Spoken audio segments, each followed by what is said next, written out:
এই পালং শাকগুলো আমি ভাপিয়ে নেব। এই জল গরম হয়ে গেছে, এবার এগুলো দিয়ে একটু ভাপিয়ে তারপর ঠান্ডা হলে মিক্সিতে বেটে নেব 4টে কাঁচা লঙ্কা দিয়ে। কড়াইয়ে তেল গরম হয়ে গেছে, এবার মাছগুলো একে একে আমি ভেজে নেব।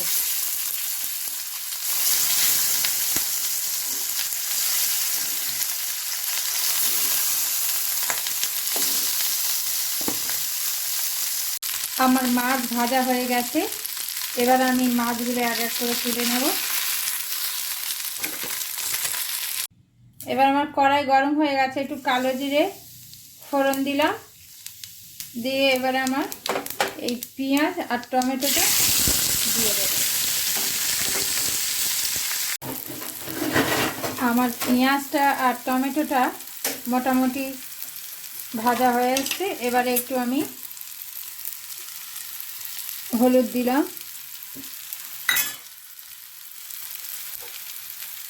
আর একটু লবণ, অল্প একটু সর্ষে বাটা দিয়ে দিলাম। মশলা আমার কষানো হয়ে গেছে, তেল ছেড়ে দিয়েছে, এবার আমি পালং শাক আর কাঁচা লঙ্কা বাটাটা দিয়ে দিলাম, দিয়ে ভালো করে মশলার সাথে কষাতে হবে। পালং শাক মশলার সাথে কষানো হয়ে গেছে, এই দেখো বন্ধুরা তেল ছেড়ে দিয়েছে। আর আমি আগেও বলেছি আমার স্বাস্থ্যের কারণে আমি একটু তেল কম খাই, তোমরা আরেকটু তেল দিয়ে খাবে, আরও ভালো লাগবে। এবারে আমি এই ভাজা মাছগুলো এটাতে দিয়ে দেব। এখন তো বন্ধুরা বাজারে গেলে পালং শাক এত সতেজ এবং টাটকা পাওয়া যায়, মানে বাড়িতে থাকলেও কিনে নিয়ে আসতে হয়, ইচ্ছে করে। তাই তোমরা একবার এই রেসিপিটা পালং শাক দিয়ে বানিয়ে খেয়ে দেখবে, দুর্দান্ত লাগে। একবার বানিয়ে খেয়ে দেখো, তবেই তো তোমরা বুঝতে পারবে কেমন হবে। এবার একটু গরম জল দিয়ে দেবো।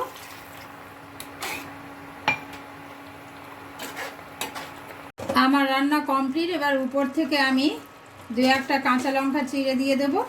আর তোমরা খাওয়ার সময় উপর থেকে একটু কাঁচা সর্ষের তেল ছড়িয়ে দিয়ে ভাতের সাথে গরম গরম খাবে, দুর্দান্ত টেস্ট লাগে। আর এটা আরেকটু যখন ঠান্ডা হয়ে যাবে তখন এটা আরেকটু ঘন হয়ে যাবে, এই জন্য এই সময়টা আমি নামিয়ে নিলাম। Tata, bye bye. আবার অন্য একটা এপিসোড রান্না নিয়ে তোমাদের সাথে দেখা হবে।